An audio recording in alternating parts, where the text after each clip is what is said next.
So yeah, hello and welcome. And Mikael Rinnetmäki is how I pronounce my name.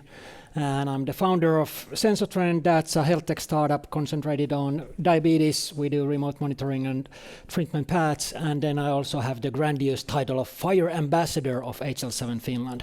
And there my title is really to adapt and advance the uptake of fire standards in Finland. And I've also worked on the IPA specification within HL7 International. And the learning objectives today: what is the international patient specification, patient access specification, and what's in it for app developers and system vendors and fire implementation guide authors. And let's start with purpose of implementation guides. In overall, so FIRE overall wants to take the Pareto principle. 20% of implementation gives you 80% of the results, and then fine-tuning the rest of the 20% takes 80% of the work. So the core FIRE specification attempts to be the lazy one here, just take the 20% of work and cover 80% of the all use cases and all interoperability. And then it leaves the rest 20% to a wider community, so there are more people working on individual use cases, and they can cover the 80% of the rest of the needs. And the other way to look at this is that we can't achieve global consensus of everything. And the usual examples here are that you need to specify the race of the patient in US, and there are many European countries where you're forbidden to record the race of the patient. And so it's just impossible to reach global consensus, but you can achieve local consensus. And many times that means jurisdictional, so areas, countries, other areas, territories even make their own decisions. But you also have this dimension of domain areas. And the International Patient Access Specification concentrates on one domain area, and that is patient access. And also there, the scope is more limited, and there are fewer people involved, and we can reach better consensus. And how implementation guides in general work through profiles. So you define what's mandatory, what's forbidden to be recorded, and data types, what vocabularies, terminologies, code systems you use, and so on. And extensions, okay, the FIRE core spec doesn't define how to do this, how do I extend it? And then through examples and explanations, this is for you, dear human reader, how you actually should understand all of this. And yes, the IPA is really about the patient access. And when I originally got involved, I thought that that's really the patient as myself accessing my own data. And I think that was the original thought, but it has evolved to also include practitioner-facing apps. So a practitioner in the EMR wanting to access data of a single patient. And really what I'd like you to think of is apps. So apps that patients or citizens use on their mobile devices, on their computers, and then also the apps that a physician might use integrated with the EHR. So these kind of apps that extend the base capabilities of the EHR. And that's really the smart on FIRE vision, that EHRs will become platforms for apps. Like these devices used to be phones, now they are platforms for apps, and you can install whatever here that makes it more capable and suitable for your work. Smart on FIRE really aims to do that for EHRs, so you can install whatever apps you like and that make your workflow better. And some examples of that App Store approach: Epic's previous attempt, I think Epic keeps evolving this thought regularly, and this was the kind of App Orchard and App Blossom stuff, but now it's called something different. It's Connection Hub, yes, Epic Connection Hub. And it used to be App Orchard. Yes, and Cerner also has a similar kind of App Store idea, and also there are many others. But this is really the idea that you have apps also connected to EHRs, not just mobile devices. So let's go to the benefits, potential benefits that IPA provides for different kind of parties. So system vendors, if we can reach global, let's say global consensus for this narrow use case, that's good for them. They don't need to customize their software for each different market. And app developers, too, we get guarantees that if I implement an app and put it to global distribution, there's less customization needed for each country that I want to launch in. And through these apps, patients get better access to their data, and also practitioners get better visibility to the data and also enhanced workflows, because we can enhance that through apps. And IG authors should get a really good baseline to profile their implementation guides, country-specific implementation guides for this patient access use case. So take IPA as a basis and start building on that. And then you also get the benefits. You don't need to do as much stuff, and you get better interoperability with other countries. And healthcare organizations, as a result, should get cheaper stuff because it's less requirements for them specifically. And through all of that, societies get better health outcomes and so on. So really awesome stuff. We should do this. One question I keep hearing is international patient summary. No. International patient summary is a bit different from international patient access. Two of the words are the same and the rest is not same. So this is a slide that tries to communicate what's different. IPS is really the summary document or summary information that you as a patient should have with you when you go to a different physician, different provider. And the use case is pretty clear. Your essential information transferred from place to another, provider to another. But it doesn't say how that data is actually transferred or communicated. And IPA is one solution to that. You can then transfer the data through International Patient Access Specification. But on top of that, IPA is really use case agnostic. We don't concentrate on any specific use case. There are many, many use cases. You as a patient might just want to back up your data. You want to perhaps see if there are any errors. Or there might be a really custom app like Sensor Trends Diabetes app accessing just a small subset of your data and then visualizing that for you, making actionable insights out of that. And all of these different use cases are covered by the IPA. So the use case is really access to the data and not what you do with the data. And the key ingredients that we have. There is the security mechanism, and we've nailed that okay, you need to have a smart app launch, because that's what most of the apps use, both the EHR apps and the mobile apps. And then if for some reason that doesn't suit your use case, you can have others as well, but smart you need to have. And then app certification, that's optional.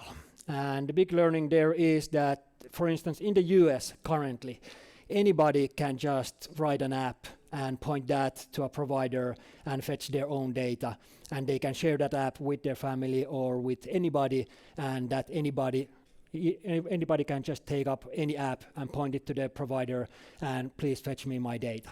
It's not controlled in any way. We in Europe, at least in Northern Europe, tend to be more of nanny states. We want to protect our citizens from doing something stupid, and it's highly likely that we will see some kind of app accreditation or certification mechanisms, government bodies saying that, okay, these apps are allowed to access data from, for instance, government-hosted healthcare infrastructure. But IPA doesn't say how that's done. That's left up to the jurisdiction and whatever processes or technical means there are. Then the content format, we mandate the use of JSON because majority of app vendors prefer that, and we encourage to also support XML and then allow others.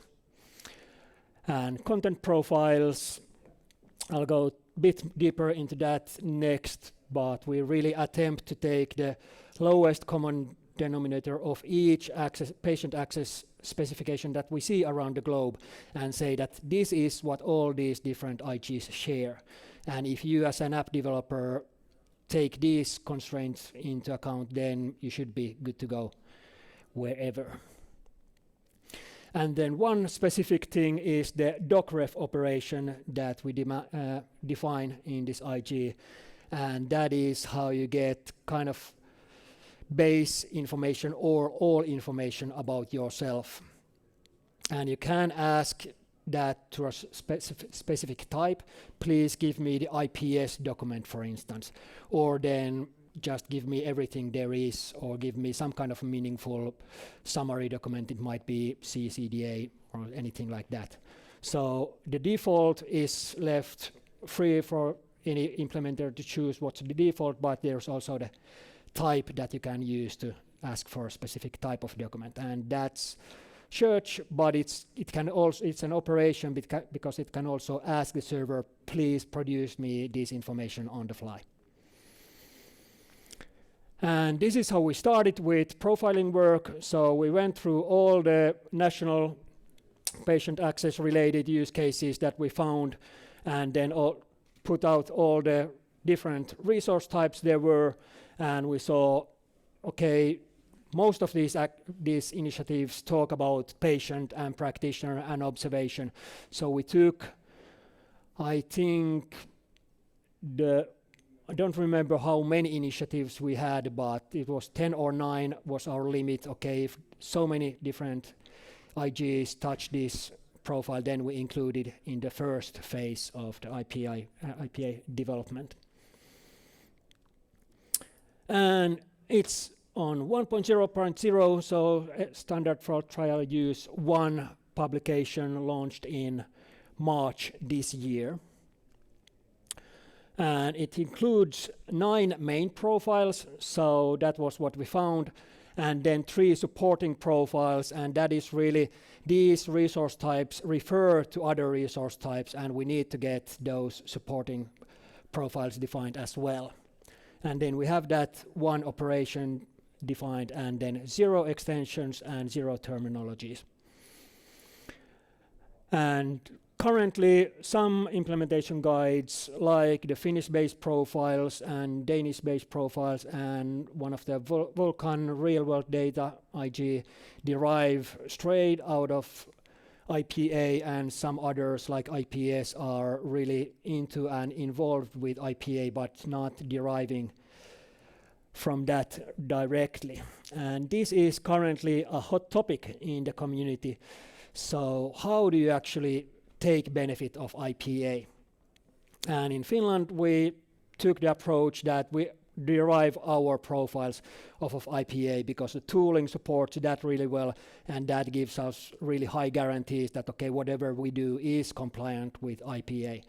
But now there are more fine-grained and more sophisticated ways of doing that, and Graham promised to implement some of that in the tooling next week. So this is really hot and ongoing stuff, and we even may change how we make that kind of dependency to IPA clear in our IGs. And we had some of that discussion already on Tuesday. I think the stream is already public. If you missed that, you can watch the recording. And then also we continue that discussion on Friday at 1:30 in Freddy, I think was the room. So navigating national and international expectations, and that's really about national IG authors coming together and seeing how we can cooperate in general, and also what are the feelings of people towards IPA, IPS, and these international IGs.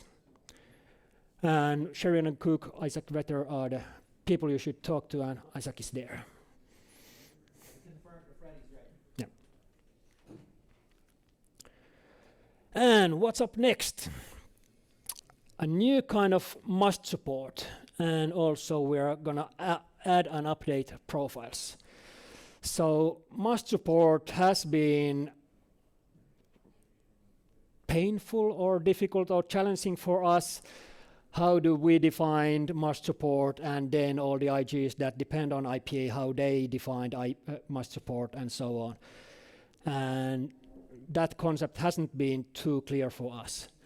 But there is new proposal, and one example of that is the obligation extension. And there's also the history, if you want to go through the presentation of the original proposal of, okay, there are these actors and what should they do. So the aim is really to be more targeted. What's a requirement for clients? What's a guarantee for clients? What's a requirement for servers? What a guarantee for servers, and so on. So a more fine-grained, more expressive language to do that kind of stuff. And in this obligation extension, so it's currently an extension that you should put into your profiles. And there's example there, and let me make it a bit bigger. So for an example is that IPA marks patient.active must handle and must explain. And that means that client applications must process patient active correctly if it's there. So an app needs to know, okay, this patient is active and behave differently. And if for some reason the patient active is false, you need to take that into account in your app. But there are IGs and jurisdictions that never fill in patient active. They also always assume that all patient information is active. So it doesn't make sense to mandate that patient active should always be there with the flag true. So there's also the possibility to explain that, okay, we don't ever flag patient active because all the patients in this implementation are active. So this kind of language has been proposed, and we have looked at it. We've started playing around with it. We don't have in-depth experience with that, but we will work towards that and want you to be informed. And if that's interesting to you, then please join the effort. And also the profiles, we are updating that, so taking another round and looking how the different patient access IGs have evolved, if there are any new ones, and what should be our next set of profiles or resource types that we should profile. And that's the initial presentation. So I hope I covered what is the IPA, how it differs from IPS, what's the relationship, and also how different national IGs should be dependent on this, and the benefits to different parties, and then also how to start applying it. Any questions this far? This is where you can reach me, but really opening for discussion.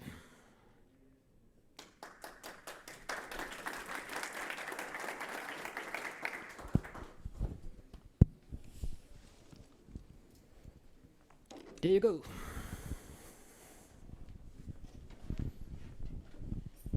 I didn't quite catch that docref thing. Was that an operation that is standard, or could you talk a little bit about it? Yeah, so I'm not sure where docref currently lives outside the IPA. We did introduce it in IPA, and it is really meant to be the operation. The original use case is that there's plenty of data in CDA documents, for instance, in different repositories. And now we apps want to get hold of that data. So the use case is, please give me all the data that exists of me as a patient, even though it would not be exposed as FHIR resources. Just give me whatever documents there are. And that's really the type. You can specify, okay, give me this type of documents and filter that, or then you can say, please give me everything, or then you can say, please compose me an IPS document, and that might be FHIR or it might be CDA based. But really the use case is to ask for server for document data that's not necessarily FHIR data. It might be FHIR data, but just give me data that's not necessarily FHIR. I wouldn't use the FHIR search parameters because that's not FHIR resources. But the main use case for me is the CDA documents, how to access those. Is it R5 based? Yeah, in R5 it is in base, so it's. And Isaac, do you know if it was modified at all, or was it just adopted? It should just be straight up adopted. Yeah, just straight up adopted. Did that answer the question? Thank you. Yep. Hi, I'm from the US, so I'm a little less familiar with the international landscape. What we have found in the US, but my name is Tristan from Redox, by the way. What we found in the US is a lot of these specifications are only as useful as EHR adoption. Yes. And in the US, there's been some regulation recently that has obviously encouraged EHR adoption or implementation of certain FHIR APIs. Is that trend happening internationally as well? And could you touch on that a little bit and how that relates to the IPA specification? Yeah, excellent question. So my proud way of saying this is that IPA specification is really well supported globally, because Epic, Cerner, all of those are basically IPA compliant. They might not yet have the docref operation, but I think they already do that as well. So we took US Core as one of the founding IGs in this, and since those are US Core compatible, they are also IPA compatible, because IPA is just a subset of US Core and plenty of other stuff. So totally agree with you. It's all about the EHR uptake, and what we really want to do is to tell the global app development community these are the features that are supported globally through different EHRs. And of course there are plenty of EHRs that have not even heard of FHIR or not are considering FHIR and so on, and can't talk about those. But really there are global EHRs currently that support IPA, and we really want to drive all the EHR vendors to adopt the same thinking. So. Any other questions? We don't have any from the online audience, so if you have questions later, you can submit them on Hoover, and Mikael can answer them for you. Thank you, Mikael. Do we have time still? We still have time, yes. So then I can continue. Just wanted to touch your important questions first. So there is a blog post, and you can read more about IPA. You can share that if you want to believe in this gospel and want to get other people excited. And there is the GitHub repo, there's the canonical URL, this is where it's published. And we have weekly calls, and everybody is really welcome to join. We are currently, well, we have taken our breath after March, after publishing the first version, and now we are gearing up for the second phase, so it's an excellent time to join the group and contribute your own wishes. Okay, what should we do next? Do you have any preferences for operations, different resource types, apps in general, security, whatever? We want to hear from you, and especially if you're an IG author in your jurisdiction or wherever, how can we serve you best? What are essential building blocks you'd like to see harmonized globally? So join us there. The time is as friendly as possible for US and Europe, and difficult for Asia. And then if you want to get started right away, there is a session in the afternoon. So we have a hands-on coding session. Please join there, and we can get an IPA app running in a moment, and then target that to development sandboxes of either Epic or Cerner or Smart App or what you wish. And if we are really ambitious, if you're in US, we could even go as far as implement your own app that gets your data from your provider. Or in Canada, UK, where those APIs are open. So come there. And that's it.